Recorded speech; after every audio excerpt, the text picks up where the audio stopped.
There's a moment at every heavy show when the air changes, the lights drop, the riff hits, and suddenly, the floor isn't a floor anymore. It's a battlefield. Mosh pits aren't accidents. They're engineered.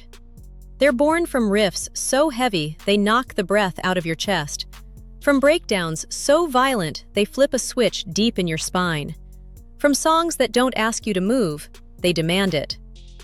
Across decades of metal history, certain tracks have mastered this formula. Not just fast, not just loud, but perfectly built to unleash chaos the second that pivotal section drops. These are the songs that turn crowds into collisions, that erase personal space. Number 10. Chopped in Half, Obituary. When death metal first began to separate itself from thrash in the late 80s and early 90s, subtlety was never part of the mission, and few bands embodied that brutal honesty better than Obituary. With Cause of Death in 1990, they helped define what heavy really meant. Not speed for speed's sake, but weight. Crushing, suffocating weight. Chopped in Half doesn't warm you up. It doesn't tease. It drops a 10-ton riff directly on your spine from the opening seconds. That main riff is pure death metal blunt force trauma. Slow, grimy, and oppressive. It's the kind of riff that doesn't encourage movement so much as command it. Heads start nodding instinctively. Shoulders tense. The pit forms before anyone even realizes it has. What makes the mosh section so effective is restraint. Obituary understood that groove is more dangerous than speed. The band locks into a mid-paced, doom-laden crawl that gives the crowd just enough space to wind up. Then, when the tempo finally nudges forward, it feels like the gates have been opened. The pit doesn't explode.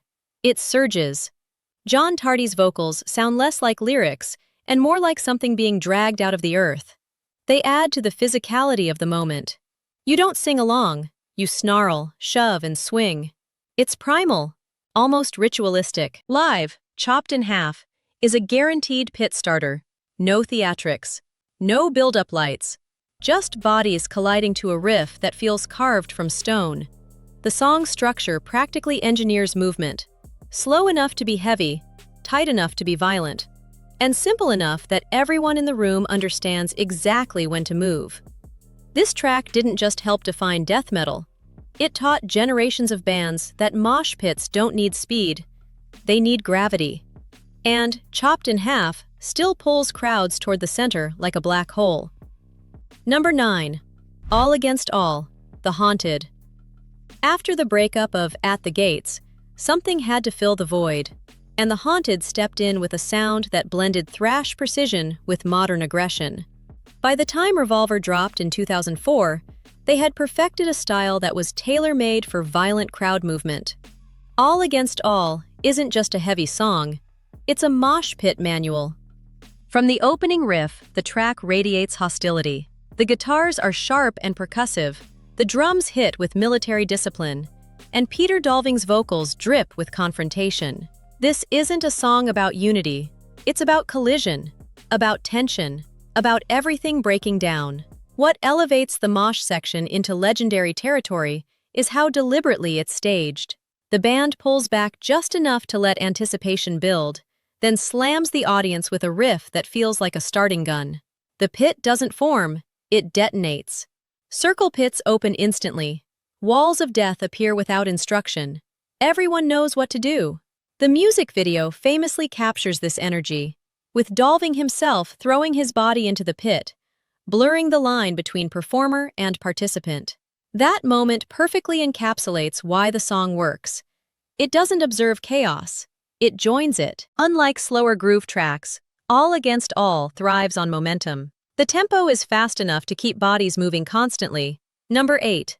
Davidian, Machine Head. When groove metal began reshaping heavy music in the early 90s, few songs announced that shift as violently as Davidian by Machine Head. Opening their debut album, Burn My Eyes, in 1994, this track didn't just introduce a band, it introduced a movement. One rooted in low-end aggression, rhythmic punishment, and mosh parts designed to flatten rooms. The song starts with tension, a slow, smoldering buildup that feels like a fuse being lit. You can sense the crowd tightening, waiting. Then the riff drops, thick, down-tuned, and relentlessly physical. This isn't thrash speed. This is groove dominance. Every note lands with intention, and every pause feels like a threat. What makes Davidian such a mosh pit classic is contrast. The verses lock into a head-nodding, chest-punching groove that pulls people toward the center. But it's the chorus, that infamous, "let freedom ring with a shotgun blast" moment, where everything snaps. The pit doesn't politely open, it erupts. That shouted vocal line is one of metal's great call to arms. It's communal aggression. You don't just hear it, you yell it, surrounded by bodies moving in unison. The riff underneath slows just enough to give the crowd traction, turning chaos into something almost organized. Slam dancing becomes inevitable. Live, Davidian is devastating. The breakdown sections feel engineered for maximum impact, with space between hits that lets the crowd reset just long enough to hit harder the next time. Rob Flynn's barked vocals cut through the noise like commands, guiding the pit without ever stopping the momentum. Number 7. Laid to Rest, Lamb of God. By the early 2000s, groove metal needed a new standard bearer, and Lamb of God answered with Laid to Rest. Released on Ashes of the Wake in 2004, the track became an instant live staple and one of the most reliable pit starters in modern metal. From the opening seconds, there's no confusion about intent. The riff is tight, aggressive, and militaristic, a direct descendant of Pantera's legacy, sharpened with thrash precision. The drums hit like marching orders, and Randy Blythe's vocals are pure confrontation. This is music designed to provoke movement. The verses build tension through rapid-fire riffing, keeping bodies in constant motion. But the true mosh moment arrives when the song drops into its signature breakdown. Everything slows, the groove deepens, and suddenly the room feels heavier, like gravity has been dialed up. That breakdown is ritualistic. Fans don't just move, they prepare. Shoulders square up, elbows come out. The pit becomes a shared understanding rather than a random collision. When the riff hits again, the release is explosive. Circle pits spin violently. Number 6. The Toxic Waltz, Exodus. If thrash metal had a mission statement for the mosh pit, the Toxic Waltz by Exodus would be etched across it in permanent marker. Released on Fabulous Disaster in 1989, this track didn't just encourage moshing, it codified it. It told fans exactly how to move, when to move, and how hard to hit while doing it. From the opening riff, the song is pure Bay Area thrash swagger. Fast, razor-sharp guitars slice through the air, while the drums maintain a relentless forward charge. There's no mystery here. This is party violence, celebratory aggression, the sound of controlled mayhem. What makes the Toxic Waltz such a mosh pit legend is intent. The lyrics openly reference moshing, slam dancing, and crowd chaos. This isn't metaphorical rage, it's instructional. When the breakdown hits, the band deliberately shifts gears, dropping into a chunkier, stomp-ready groove that practically orders the pit to explode. That moment, coming out of the solo, is where everything locks in. The tempo pulls back just enough to give weight to every hit. Each riff lands like a boot on concrete. Fans don't just thrash, they bounce, slam, shove, and collide in perfect rhythm. Live, the Toxic Waltz is a guaranteed eruption. The second that breakdown approaches, the pit expands outward like a warning zone. Veterans know what's coming. Newcomers learn quickly. It's one of those songs where even people on the edge get dragged into the chaos because standing still feels unnatural. Number 5. 43% Burnt, the Dillinger Escape Plan. Chaos rarely sounds as precise as it does on 43% Burnt by the Dillinger Escape Plan. Released in 1999 on Calculating Infinity, this track redefined what moshing could look like. Unpredictable, violent, and borderline unhinged. From the first second, the song feels unstable. Angular riffs snap in and out of existence. Time signatures shift without warning. Drums attack from impossible angles. This isn't groove metal or thrash, it's mathcore warfare. And yet, somehow, it moshes. The brilliance of 43% Burnt lies in contrast. The song spends minutes disorienting the listener, pushing them into sensory overload. Then, without mercy, it slams into a breakdown so brutally simple, it feels like the floor has dropped out from under the room. That breakdown, infamous among hardcore and metal fans, is catastrophic. Everything slows. The riff becomes massive. The chaos suddenly aligns. And when that moment hits live, the pit turns feral. This isn't circle pitting. This isn't coordinated movement. This is bodies reacting on instinct, colliding wherever momentum takes them. What makes this mosh section so powerful is release. After being mentally battered by technical insanity, the crowd finally gets something tangible to latch onto. The breakdown doesn't just hit, it liberates. People slam harder because they've been waiting for it. Live performances by Dillinger were legendary for a reason. Band members dove into the crowd. Equipment got destroyed. Pits became dangerous in the truest sense of the word. 43% Burnt was often the centerpiece of that chaos, pushing venues to their breaking point. This song proved that moshing doesn't need predictability. It doesn't need comfort. It just needs a moment, one riff, that flips the switch. 43% Burnt isn't for everyone, but when that breakdown hits, everyone moves. Staying at full intensity, pit-focused, breakdown-driven. Number 4. Indians, Anthrax. By the mid-1980s, thrash metal had already proven it could be fast, aggressive, and confrontational. But with Indians, Anthrax showed that thrash could also be ceremonial. Released on the landmark album Among the Living in 1987, this track didn't just fuel mosh pits. It transformed them into war dances. From the opening moments, Indians carries a sense of momentum that feels inevitable. The riffing is tight and propulsive, driven by Charlie Benante's punchy, almost tribal drumming. Unlike the razor-wire speed of some thrash contemporaries, Anthrax leaned into bounce. Rhythms that didn't just invite movement, but sustained it. The verses keep the crowd moving, but everyone knows what they're waiting for.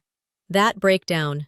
When the song shifts gears, the tempo drops into a massive, stomping section that feels ancient and powerful. The band famously described it as a war dance, and that description couldn't be more accurate. The pit doesn't spin wildly here. It marches.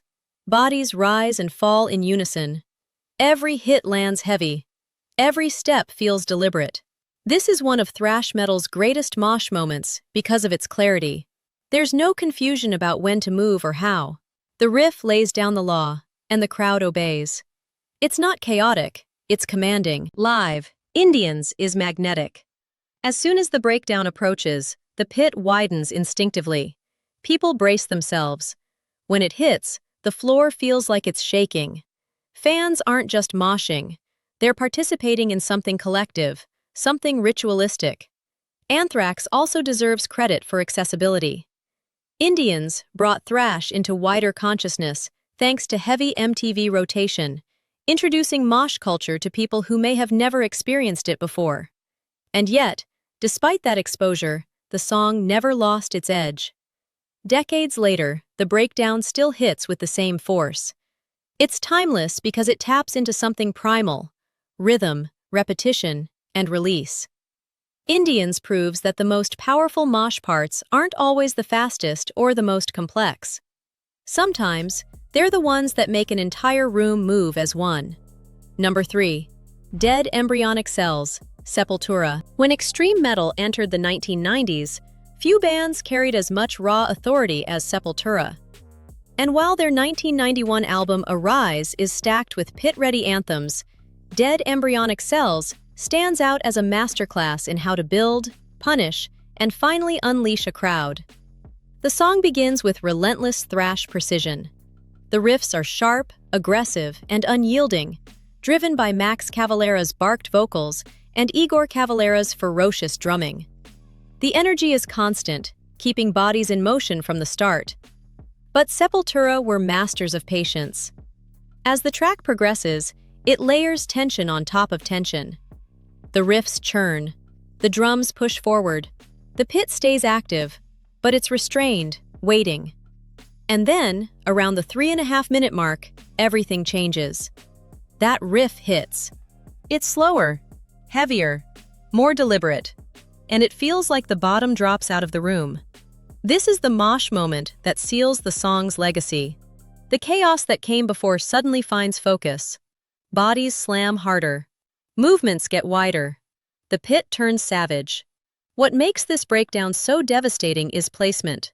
After minutes of high-intensity thrash, the shift feels enormous. It's not just a change in tempo, it's a release valve opening. The crowd finally gets permission to explode. Live, this moment is monstrous. Circle pits collapse inward. Walls of death form without instruction. The riff is simple enough for everyone to lock into, but heavy enough to justify absolute destruction. Dead embryonic cells represent Sepultura at their most dangerous. Still thrashy, still fast, but already hinting at the groove-driven brutality they would later perfect. It's a song that bridges eras, and its mosh section reflects that balance perfectly. Even decades later, that breakdown still works because it understands one fundamental truth. Mosh pits are about timing, and Sepultura timed this one perfectly. Number 2. Raining Blood, Slayer. If thrash metal has a moment where everything changed forever, it happened in 1986 with Raining Blood by Slayer. Fast became faster, heavy became merciless, and the mosh pit evolved into something.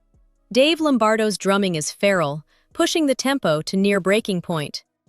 Kerry King and Jeff Hanneman's riffing is razor-edged, slicing through the room with surgical aggression. For most of the song, the pit is already chaos. Bodies slam at full speed. There's no groove to settle into. It's pure velocity. But Slayer weren't done. Then comes the moment, the final breakdown. After relentless speed, the song drops into that iconic, crushing riff. Slower, thicker, and absolutely devastating. This is where history was made. That breakdown didn't just hit crowds, it reprogrammed them.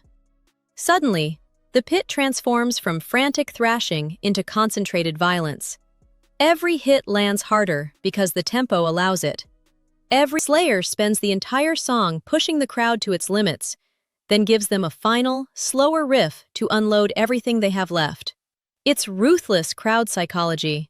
Decades later, the breakdown still hits just as hard. Younger bands may play heavier or slower, but few have matched the sheer impact of this moment.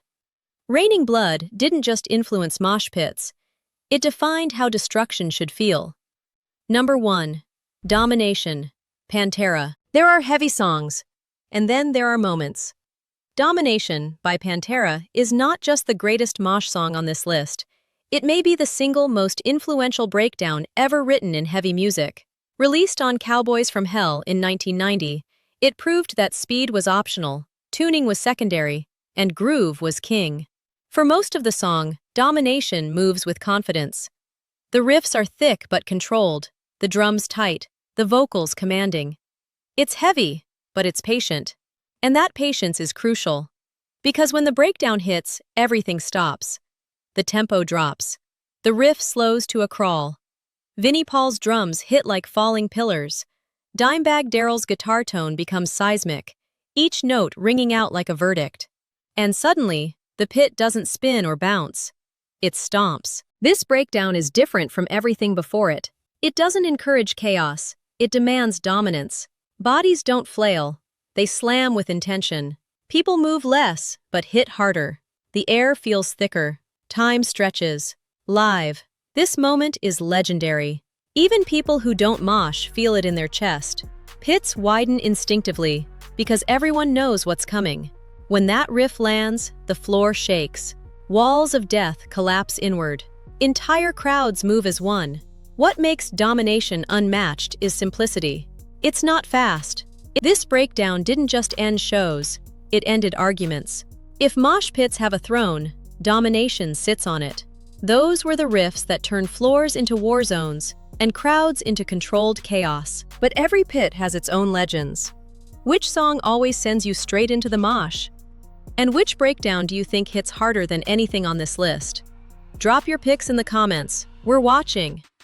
If this list made your neck hurt just thinking about it, hit like. And subscribe for more heavy music deep dives, breakdown worship, and pit-destroying lists. Now crank it up and watch your footing.